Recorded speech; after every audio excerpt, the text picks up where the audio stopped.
आइए जानते हैं आज के प्रमुख अंतर्राष्ट्रीय खबरों को। उससे पहले एक नजर आज के हेडलाइंस पर। राहुल गांधी का दावा, एमपी छत्तीसगढ़ में कांग्रेस की जीत पक्की। दानिश अली के खिलाफ रवि किशन ने भी खोला मोर्चा, लोकसभा स्पीकर से की जांच की मांग। चांद पर लैंडर विक्रम और रोवर प्रज्ञान को अब 14 दिन का करना होगा इंतजार, जानिए नया अपडेट। पीएम मोदी और सीएम पर बयान देकर घिरे हरियाणा कांग्रेस चीफ, कहा क्यों मांगू माफी। कनाडा जाने वाले पढ़ ले वीजा से जुड़ी ये जानकारी, छात्रों से जुड़ा है पूरा मामला। बहुत लोग हैरान थे कि भारत सभी को एक साथ कैसे ले आया, G20 की सफलता पर बोले एस जयशंकर।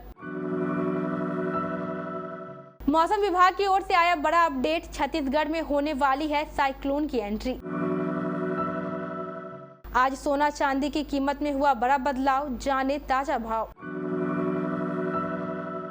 वीकेंड पर बढ़ी शाहरुख खान की जवान की कमाई, पठान को भी छोड़ा पीछे। और पिता की राह पर चल पड़ा बेटा, राहुल द्रविड़ के बेटे का हुआ अंडर 90 टीम में चयन। राहुल गांधी ने दावा किया है कि इसी साल होने वाले 5 राज्यों के चुनावों में कांग्रेस मध्य प्रदेश और छत्तीसगढ़ में विधानसभा चुनाव जीत रही है।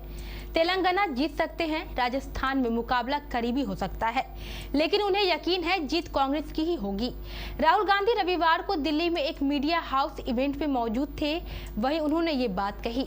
उन्होंने आरोप लगाया है कि बीजेपी जनता के मुद्दों से ध्यान भटकाने के लिए कई हथकंडे अपनाती है। रमेश बिधूरी का संसद में दूसरे संसद को गाली देना और एक देश एक चुनाव का विचार लाना उन्हीं में से एक हो सकता है। राहुल ने यह भी कहा है कि जब भी संसद में कोई बात रखी जाती है तो वे ध्यान भटकाने के लिए ऐसी चीजों का इस्तेमाल करते हैं। हमने सीख लिया है इससे कैसे निपटना है। लोकसभा में बीजेपी सांसद रमेश बिधूरी द्वारा दानिश अली पर दिए गए आपत्तिजनक बयान पर विपक्ष के हमलावर होने के बाद बीजेपी सांसद ने भी दानिश अली को घेरा है। इसको लेकर गोरखपुर से बीजेपी सांसद रवि किशन ने कहा, रमेश बिधूरी द्वारा दानिश अली पर किया गया निजी हमला अच्छा नहीं है। मैं उनके बिधूरी बयान का समर्थन नहीं करता हूँ, लेकिन बात यह है कि अगर संसद में रमेश बिधूरी के खिलाफ कार्रवाई हो रही है तो दानिश अली के खिलाफ भी कार्रवाई होनी चाहिए। भारतीय अंतरिक्ष अनुसंधान संगठन इसरो 6 अक्टूबर को अगले चंद्र सूर्यास्त तक विक्रम लैंडर और प्रज्ञान रोवर को नींद से जगाने की कोशिश जारी रखेगा। चांद की सतह पर सूरज उगने के एक दिन बाद शनिवार को अंतरिक्ष एजेंसी के वैज्ञानिकों ने चंद्रयान 3 मिशन के बोनस फेज को शुरू किया है। इसरो के अध्यक्ष एस सोमनाथ ने कहा है कि इस बारे में कोई समय सीमा नहीं है कि उपकरणों के साथ संपर्क कब बहाल होगा। उन्होंने कहा, हम नहीं जानते हैं कि ये कब जाएगा, हो सकता है कि कल या हो सकता है कि लूनर डे के आखिरी दिन जाए। हम कोशिश कर रहे हैं, अगर लैंडर और रोवर जाग गए तो ये बड़ी उपलब्धि होगी। हरियाणा कांग्रेस के प्रमुख उदय भान पीएम मोदी और प्रदेश के सीएम मनोहर लाल पर दिए गए बयान के कारण विवादों में घिरे हुए हैं। हरियाणा के यमुनानगर में संवाददाताओं से बात करते हुए उदय भान ने प्रधानमंत्री और प्रदेश के मुख्यमंत्री को लेकर आपत्तिजनक बयान दिए हैं। इस बयान का वीडियो सोशल मीडिया पर वायरल हो रहा है। उन्होंने दोनों नेताओं के निजी जीवन को लेकर टिप्पणी की थी। इसे लेकर बीजेपी नेता कड़ी प्रतिक्रिया दे रहे हैं और माफी की मांग कर रहे हैं। हालांकि विवादों में घिरने के बाद उदय भान ने कहा है कि उन्होंने जिस भाषा का इस्तेमाल किया है वो हरियाणा में आम बोलचाल की भाषा है, इसके लिए उन्हें माफी क्यों मांगनी चाहिए। भारत में आयोजित G20 शिखर सम्मेलन के तुरंत बाद कनाडा और भारत के बीच बने अप्रिय माहौल के कारण देश भर में तरह तरह की चर्चाओं और अफवाहों का बाजार गर्म है। यह मुद्दा पंजाब में गंभीर चर्चा का विषय बन गया है, क्योंकि पंजाब देश का एकमात्र राज्य है जिसके युवा लड़के और लड़कियां सबसे बड़ी संख्या में स्टडी वीजा पर कनाडा में पढ़ने और बसने गए हैं। पंजाबियों में कनाडा जाने का चलन 2.5 दशक पहले शुरू हुआ और हर साल इसके प्रति उत्साह बढ़ता जा रहा है। हर साल देश में से 2 लाख से अधिक विद्यार्थी कनाडा पढ़ाई करने के लिए जाते हैं। इनमें से करीब 45% संख्या पंजाबियों की है। कनाडा में कई प्रांत ऐसे हैं जो मिनी पंजाब बन गए हैं। ऐसे में कनाडा में होने वाले किसी भी इवेंट या एक्टिविटी पर पंजाबियों की नजर खास रहती है। अब कनाडा और भारत में बने तनावपूर्ण माहौल के कारण यह मुद्दा इस समय चर्चा का विषय बना हुआ है। भारत में G20 के सफल आयोजन को लेकर विदेश मंत्री एस जयशंकर ने कहा कि बहुत से लोग इस बात से आश्चर्यचकित थे कि भारत सभी को एक साथ कैसे लेकर आया। उन्होंने कहा, मुझे नहीं लगता है कि उन्हें इसकी उम्मीद थी। कुछ ऐसे लोग भी होंगे जो अभी भी सोच रहे होंगे कि ये कैसे मुमकिन हुआ।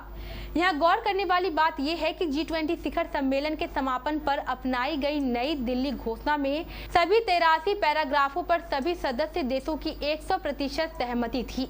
ये भारत की अध्यक्षता की सबसे बड़ी उपलब्धि थी कि सभी पश्चिमी देशों, चीन, रूस से लेकर दूसरे विकासशील देशों को हर मुद्दे पर एक साथ ला सके।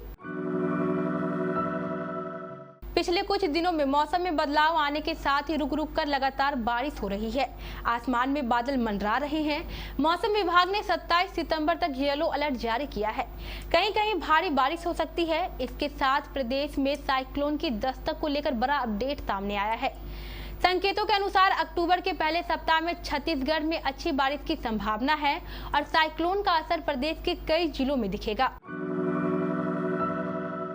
क्या आप हाल ही के दिनों में सोना या फिर चांदी खरीदना चाहते हैं, लेकिन दामों को लेकर मन में कई तरह के कंफ्यूजन चल रहा है? तो यह खबर आपके लिए बेहद जरूरी है। आपको बता दें कि आज रविवार को सोने और चांदी की खरीदारी करने वालों के लिए अच्छी खबर है। देश भर में आज 22 कैरेट 10 ग्राम सोने का भाव 55,100 है, जबकि बीते दिन 55,000 भाव था, यानी दाम बढ़े हैं। वहीं 24 कैरेट सोने की कीमत आज 60,100 रुपए प्रति 10 ग्राम है। बीते दिन 24 कैरेट सोना का भाव 59,940 रुपए थी।